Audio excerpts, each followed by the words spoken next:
말씀 보겠습니다. 마가복음 13장입니다. 오늘은 14절부터 19절까지 보겠습니다.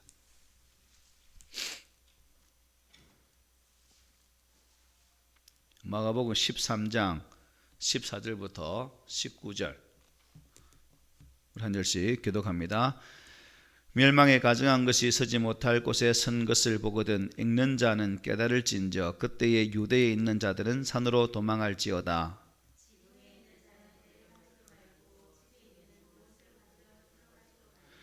밭에 있는 자는 겉옷을 가지러 뒤로 돌이키지 말지어다. 이 일이 겨울에 일어나지 않도록 기도하라. 이는 그 날들이 환난의 날이 되겠습니다. 하나님께서 창조하신 시초부터 지금까지 이런 환난이 없었고 후에도 없으리라. 아멘.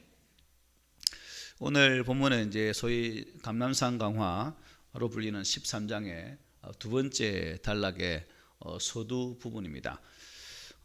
그동안 우리가 예수님께서 마지막 때에 겪게 되어질 여러 가지 질고나 순환이나 여러 가지 박해들이 있을 것이라고 이미 말씀드린 데 이어서 계속 이어지는 그런 말씀이라 하겠습니다.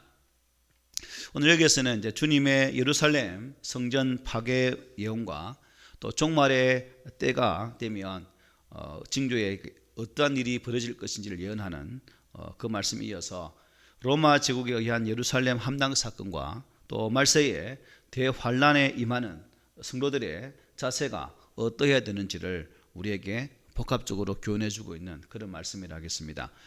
이러므로 본문은 성도들로 하여금 종말의 때에 일어날 일들로 인해서 두려움에 빠져서는 안 되고 또 믿음을 저버려서도 안 된다.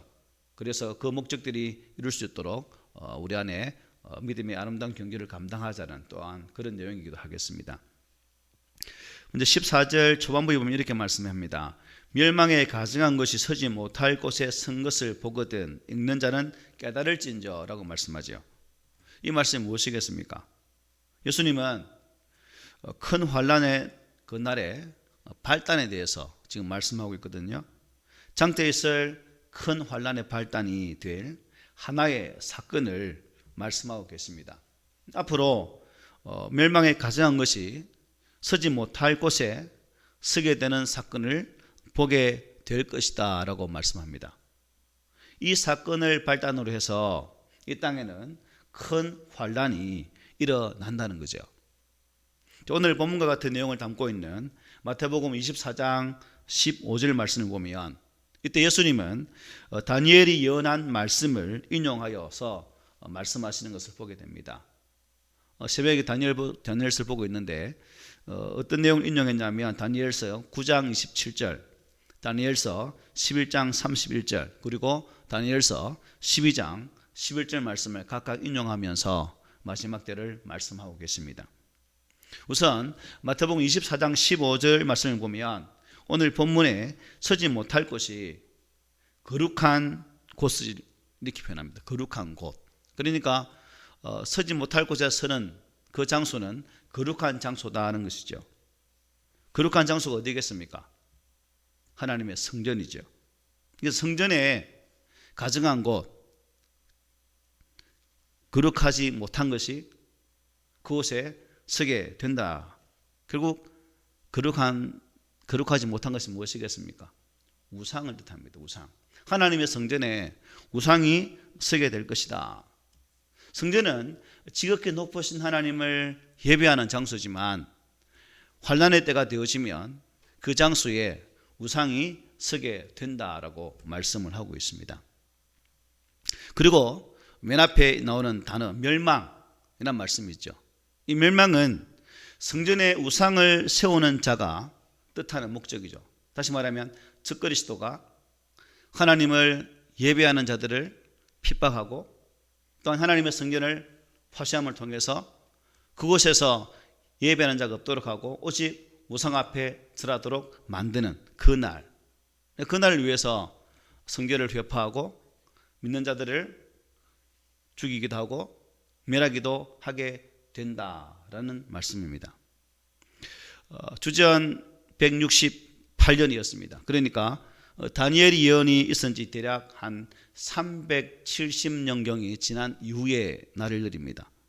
수리아 안티오코스가 이제 예루살렘을 점령하게 되어지고, 그때 이제 예루살렘 백성들과 하나의 언약을 세웁니다. 7년의 기간 동안. 7년 동안 예루살렘을 어찌하지 못하고 너희들을 핍박하지 못하다는 평화 조약을 맺게 됩니다. 그런데 그 안티오코스는 자기가 꾀한 대로 계획 속에 있었겠죠.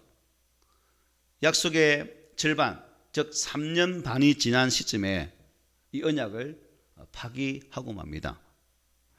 그리고 성전에 헬라의 신 제우스의 신상을 세우게 되고, 돼지를 잡아서 제우스에게 바치게 되고, 잡은 돼지들을 제사장들에게 강제로 먹이는 그러한 일들이 벌어지게 됩니다. 아울러서 그는 자기 군대를 이 성전에 배치하게 되죠. 그리고는 성전에 접근하는 유대인들을 모조리 다 죽여버립니다. 성전을 유대인들은 꼭 예배당에 가야 되기 때문에 가면 죽는 거죠. 그러다가 하나님이 정하신 한 일의 절반, 그러니까 3년 6개월이 지났을 때 유대 마카비 대항, 쉽게 말하면 수리아 백성들에게 마카비 항전을 벌여서 그가 리더를 떼어서 유다 백성들이 독립을 쟁취하게 싸웠던 그러한 기간, 그 마카비에 의해서 수리아가 예루살렘을 이제 쫓겨나게 됩니다. 다니엘이 쓴 책에 보면, 다니엘서에 보면 북방왕이라고 불리는 이 수리아의 이 안티오코스, 그러니까 쉽게 말하면 에피파네스라고 부르죠. 그래서 장차 마지막 때 일어날 누굴 가리킵니까? 이 안티오코스는 적그리스도를 상징하는 그림자라는 것이죠. 그래서 그가 성전에 세운 이 제우스 신상을 그렇게 세운 것처럼 장차 적그리스도가 성전에 자기의 신상을 세우게 될 것이다라는 것입니다. 적그리스도는 자기에게 경배하지 않는 자들을 모조리 멸망시키고, 또 성경에 기록된 대로 3년 반 동안, 3년 반이면 약 42, 계시를 보면 1260일 이렇게 막 나오잖아요. 그래서 이때 큰 환란이 이제 일어나게 된다는 거죠.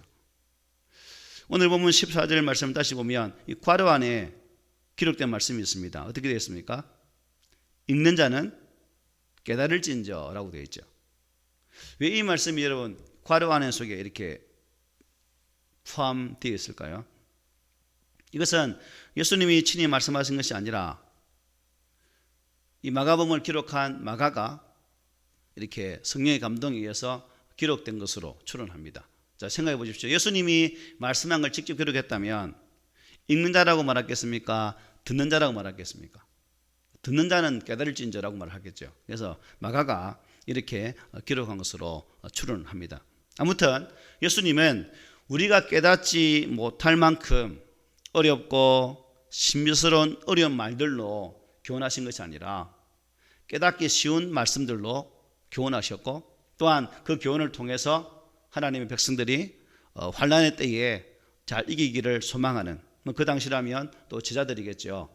하나님의 부름받은 백성들이 박해와 또한 여러 가지 전쟁의 미혹과 그런 것으로부터 온전히 이기기를 소망했다는 사실을 볼 수가 있습니다. 그동안 우리가 묵상한 것처럼 그동안 마지막 때에 있을 여러 가지 일들을 이미 우리는 보아왔고, 또 본 것으로 그렇게 되겠구나라는 것을 이미 알고 있습니다. 그래서 예수님 말씀하신 대로 이 모든 것이 이루어졌고 또 이루어질 것입니다. 예수님의 그 말씀이 바로 역사이고 또 사실이고 실제이기 때문에 그대로 된다는 것입니다. 따라서 예수님이 말씀하신 대로 마지막 때에 멸망에 가증한 것이 서지 못할 곳에 설 것입니다. 그리고 곧 이어서 무엇이 이어지는 겁니까? 큰 환난이 이어지게 된다는 것입니다.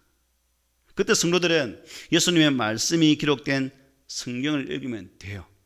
그리고 그 말씀이 가르친 대로 따라가면 되는데, 문제는 우리가 그 말씀을 통해서 예수님이 명하신 바 되어진 그 길대로 순종하며 가면 되는데 그렇지 않을 자들이 있다 없다는 거예요. 분명히 있을 수 있다는 겁니다. 그러니까 지혜로운 자는 이 말씀을 통해서 대처하고 또 바른 방향으로 나가면 되는데 기록되어진 분명한 답이 있음에도 불구하고 그 답대로 살지 못하니까 어때요? 어려움에 봉착하게 된다는 것입니다.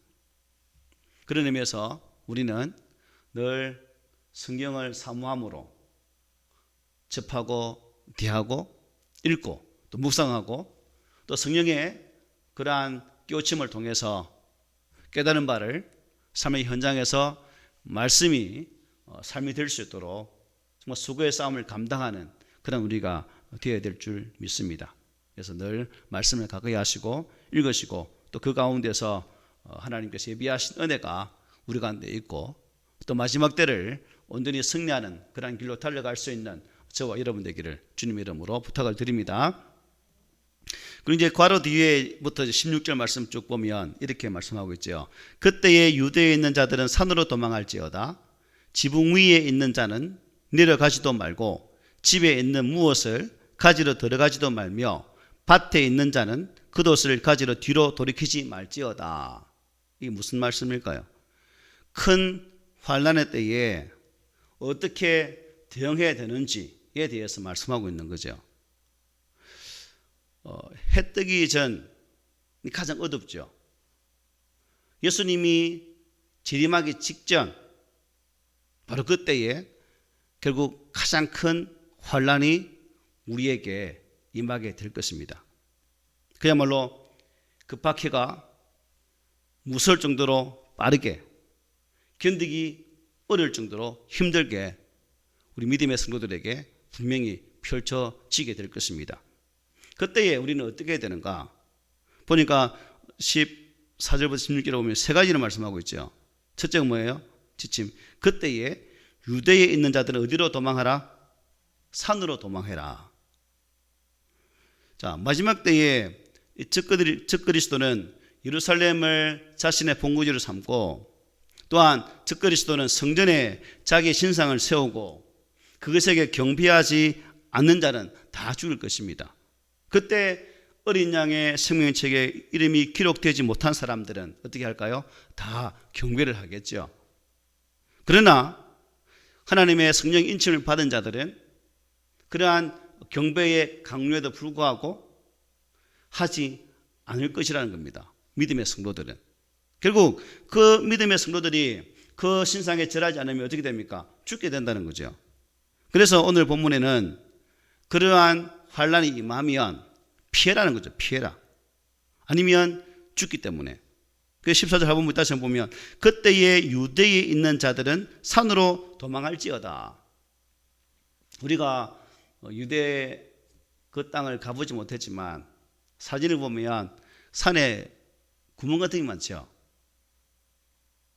안 가봐서 모릅니까? 그 보면 그 석회석이 돼가지고 동굴 파기가 잘 돼 있거든요. 땅굴이 많이 나와 있습니다. 그래서 왜 산으로 도망가냐면 산으로 도망가면 그런 굴이 많기 때문에 숨어버리면 잡지 못하기 때문에 즉각적인 죽음은 어떻게 해요? 피할 수 있다는 거예요. 그럼 우리가 이렇게 말할 수 있죠. 죽음이 와도 예수 믿는 사람들은 끝까지 그 죽음 앞에 서서 복음을 전하는 것이 당연한 거 아닙니까? 라고 이렇게 말할 수도 있겠죠. 여러분은 어떻게 하겠습니까? 죽음이 와도 복음 전하겠습니까? 우리가 지난 시간에 말씀드린 것처럼 그때 마지막 계시록 14장 6절에 그렇게 말씀했죠. 마지막 때 되면 공중으로 뭐가 날아다닌다고요? 천사가 날아다니면서 뭐 한다 했습니까? 복음을 전파한다라고 지난 시간에 말씀드렸어요. 기억해도 좋고 안 해도 좋아요. 기억납니까? 안 해도 됩니다. 그래서 그때는 마지막 때 되면 공중을 날아다니면 천사가 복음을 전하기 때문에 성도들은 산으로 도망해서 불필요한 죽음을 면해도 된다 안 된다? 된다는 거예요. 주님이 도망하라고 했잖아요. 도망하라. 멸망한 가져간 것이 서지 못한 그곳에 선 것을 알게 되었을 때 유대에 임한 유대에 서 있는 또 이 땅의 마지막 성도들은 또 어떻게 행동을 할 것인가? 15절에 뭐라고 말씀하고 있습니까? 우리 15절 다 함께 읽어볼까요? 시작. 지붕 위에 있는 자는 내려가지도 말고 집에 있는 무엇을 가지러 들어가지도 말며. 우리가 유대의 집은 다 잘 알잖아요. 그죠? 팽팽한 이렇게 옥상에 있는 것처럼. 그래서 그 옥상은 뭐 쉼터도 될 수 있는 것이고 기도처도 될 수 있는 것이고 많은 사람들이 그렇게 올라갑니다. 뭐 집 안에서 난 계단이 있으면 집 안으로 올라갈 수 있을 것이고 또 보면 바깥 계단으로 해서 올라갈 수도 있겠죠. 그때 이제 서지 못할 것이 성전에 서는 것을 보게 되면 혹 너희들이 지붕에 가 있으면 어떻게 하라는 거예요? 내려가지 말고 또 집안에 뭐 가지러 가지 말고 바로 어디로요? 산으로 올라가라는 의미죠. 환란이 쓰나미처럼 확 밀려오기 때문에 뒤돌아보지 말고 그냥 바로 도망가라는 거예요. 신상에 서는 그 장관이 있으면 그 모습이 있으면 바로 가라는 거예요. 옛날에 동남아에 그 쓰나미 왔을 때 보셨습니까? 뭐 틈도 없잖아요. 바로 썰어버리잖아요. 그것처럼 된다는 거예요. 계속 16절 보면 이렇게 말해요. 밭에 있는 자는 겉옷을 가지러 뒤로 돌이키지 말지어다. 이거는 이제 밭에서 일하는 사람들은 이 광경의 모습을 그림을 그릴 수가 있죠. 일할 때 옷을 입고 합니까? 시원하려고 벗고 합니까? 벗고 하잖아요. 겉옷을 벗고 편안한 복장으로 일을 합니다. 그래서 이제 그 성전에 서지 못할 것이 서는 것이 보이면 아이고 겉옷이라 처형 가야지 하고 뒤돌아가서 옷을 챙기지 말고 그 길로 어떻게 해요? 바로 가라는 거예요. 도망가라는 거예요. 도망가라는 거예요. 우리가 생각하기에는 예수님이 그래도 너희들은 순교하는 정신으로 복음을 전해야 된다라고 말씀하지 않고 오늘 본문에서는 그냥 도망가라고 이렇게 분명히 말씀하고 있습니다. 이럴 때 우리가 아이고 그러면 산으로 도망가 버리면 뭘 먹고 살고 뭘 입고 살고 어떻게 삽니까? 좀 챙겨서 가야지요 라고도 말할 수 있겠죠. 우리가 이제 이 장면에서 어떤 것이 기억납니까? 출애굽의 광경이 기억나죠. 40년 동안 이스라엘 백성들이 광야 생활할 때에 그들이 일을 했습니까? 고기를 잡았습니까? 땅을 파서 물을 얻었습니까? 하나님 다 주셨잖아요. 만나를 주셨고 메추라기를 주셨고 물을 주셨고 발이 옷이 헤어지지 않도록 다 하셨다라고 출애굽기를 보면 분명히 말씀하고 있다는 사실입니다. 마찬가지로 큰 환란이 있을 그 3년 반 동안 하나님은 산으로 도망한 성도들을 어떻게 할까요? 친히 뭐 한다는 거예요? 돌보신다는 거예요. 출애굽했던 백성들을 돌보신 것처럼 하나님의 백성들을 그 환란 속에서도 친히 보호하시고 지켜주신다라고 말씀하고 있어요. 우리 계시록 12장 한번 펴봅시다. 계시록 12장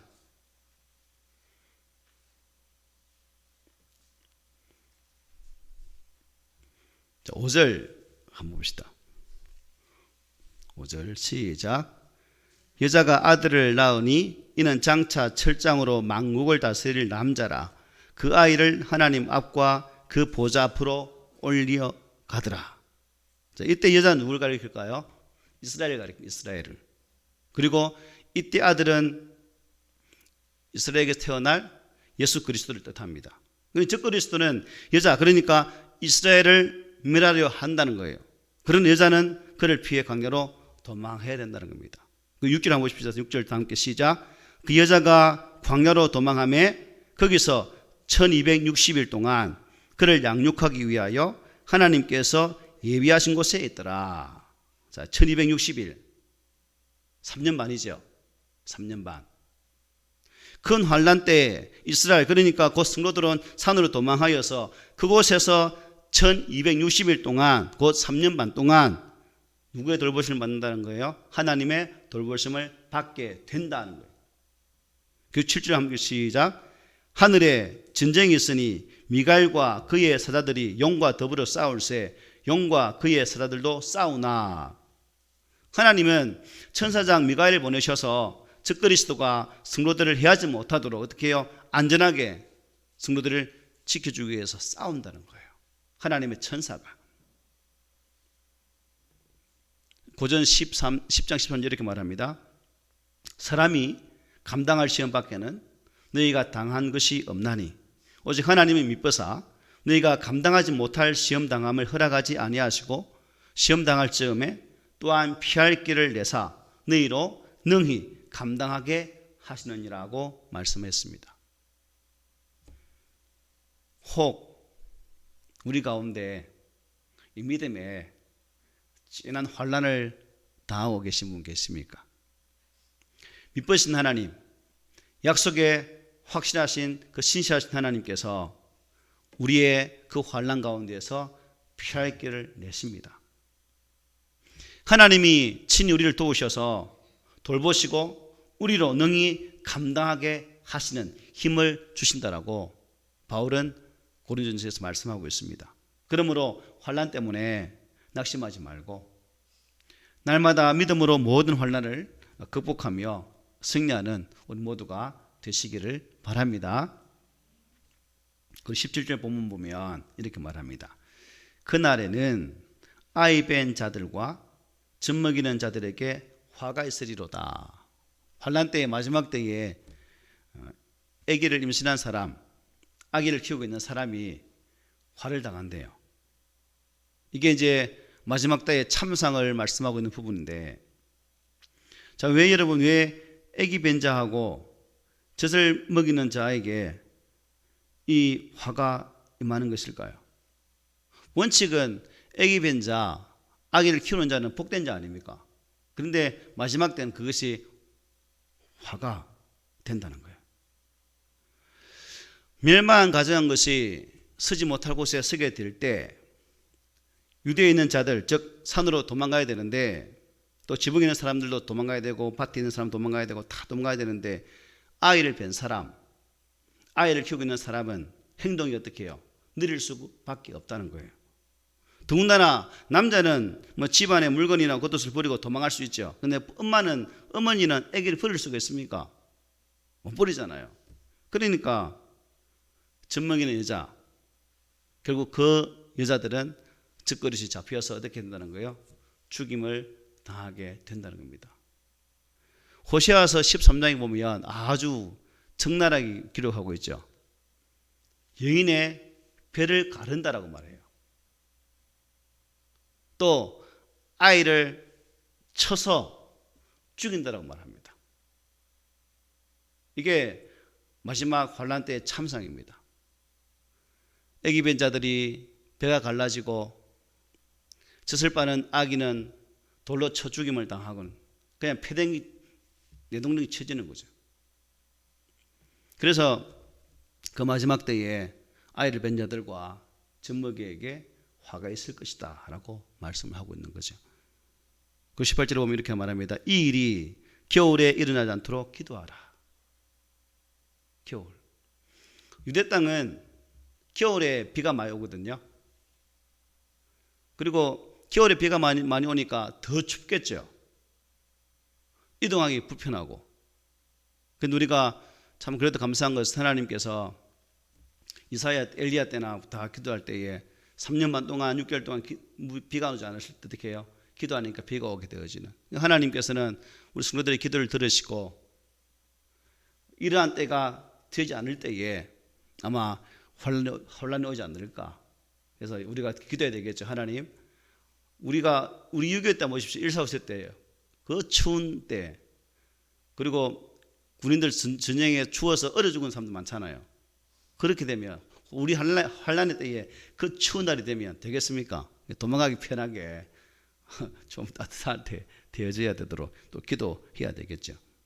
그 19절에 이렇게 말합니다. 이는 그 날들이 환란의 날이 되겠습니다. 하나님께 창조하시 초부터 지금까지 이런 환란이 없었고 후에도 없으리라. 이는 유를 말하죠. 왜 멸망에 가증한 것이 서지 못할 그곳에 서게 되는 것을 보게 되면 성도들이 도망해야 되는가? 지붕에서 내려가지 말아야 되는가? 또 옷을 가지러 가지 말아야 되는가? 유자들이 왜 그토록 화를 당하는가? 왜 겨울에 일어나지 않도록 기도해야 되는가? 그 날들이 환난의 날이 되기 때문이다 라고 말해요. 환난의 날이 되기 때문에. 그리고 마태복음 24장 21절에 같은 말씀이 있는데요. 거기 보면 그때에 큰 환난이 있겠습니다. 있다는 거예요. 그리고 오늘 본문에 뭐라 말합니까? 하나님께서 창조한 이래로 이 땅을 만드신 이래로 시초부터 지금까지 뭐예요? 이런 환난이 없었고 후에도 없을 것이다. 가장 큰 환난, 그야말로 겪어보지도 체험하지 못했던 그러한 큰 환난이 임하게 된다. 전무후무한 그러한 고통의 때가 임하게 될 것이다 라고 말씀하고 있습니다. 전에 우리가 수요 예배 드리는 시간에 계시록 말씀 봤잖아요. 7인을 뗄 때, 7 나팔을 불 때, 7 대접을 쏟을 때 각각 그 전개될 때마다 환난의 강도가 어떻게 됐습니까? 더 세졌거든요. 하나님께서 우리 믿음의 성도들에게 또 마지막 때를 살아가고 있는 성도들에게 그 고난의 강도는 세면 세었지 약해지지 않는다는 거예요. 오늘 본문에서는 노아 홍수 때보다 더 심각한 그야말로 최악의 최상의 고통이 임하게 된다라고 분명히 말씀하고 있습니다. 참상. 지금 우크라이나 전쟁이 벌어지고 있는데 한번 보십시오. 파괴되니까 그냥 위에서 위성이 찍은 사진 한번 보십시오. 얼마나 펴입니까? 그러나 하나님은 우리 성도들에게 믿음을 주셨기 때문에 성도들은 끝까지 견디어 구원을 받게 된다는 거죠. 앞 시간에 봤잖아요. 끝까지 견디는 자에게 무엇이 임한다? 구원이 임한다고 말씀했잖아요. 아울러 하나님은 성도들이 환난을 당할 즈음에 피할 길을 내셔서 친히 성도들을 보살펴 주신다는 이 사실이 복음이 아닙니까?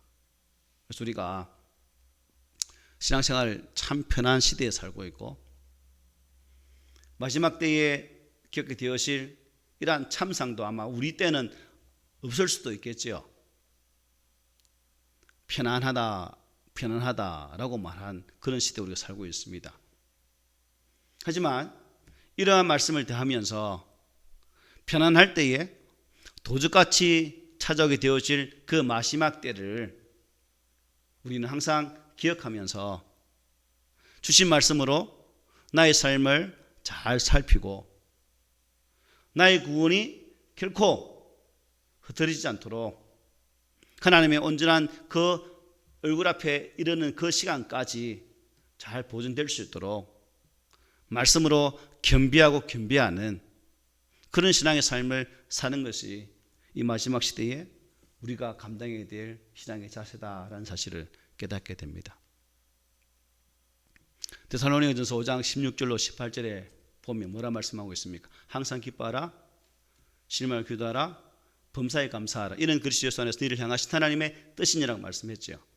하나님의 뜻이라고 말씀했습니다. 그래서 우리가 어떠한 형편에 있을지라도 또한 환난 가운데 있을지라도 필할 길을 여실 주님 안에서 기뻐하고 감사하는 또한 기도할 수 있는 이런 성숙과 믿음을 가르치셔서 내 삶의 자리 속에서 하나님의 선하신 뜻을 이루어 갈 수 있는 귀한 성도가 되시기를 주의 이름으로 축복합니다. 아멘.